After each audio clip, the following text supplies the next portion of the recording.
Okay, so this next question, it came from Crossroads. It's what does a mutsun mean? It must be a maniso when you hear strange things. It could be a lot of different things. The one that I've heard was when you hear something inside your building, your house. If someone dies that used to live there, or a relative, a close relative, usually it's our ancestors want something from you. Maybe there's something that still belonged to them that you didn't put away in the bush, like an eagle feather or something, or they just want something to eat. They just want to be acknowledged, I think.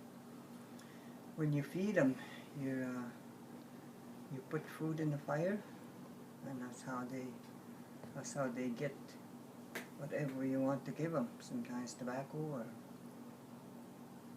sometimes food, sometimes just a teaspoonful of coffee or tea. You don't have to put too much in there. It just they get more when it gets over there of how much you put.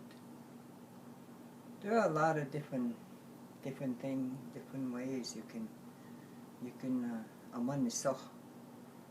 Sometimes you might hear something in the bush, which means that you're being reminded of something. Maybe you forgot to do something. Whenever you hear or whenever you're amaniso, you should always rely on your tobacco. Put tobacco down, maybe on the ground, maybe in the water, in the fire. You put it down, you don't throw it down. Just like the food, you spoon it into the fire. You don't throw it in there.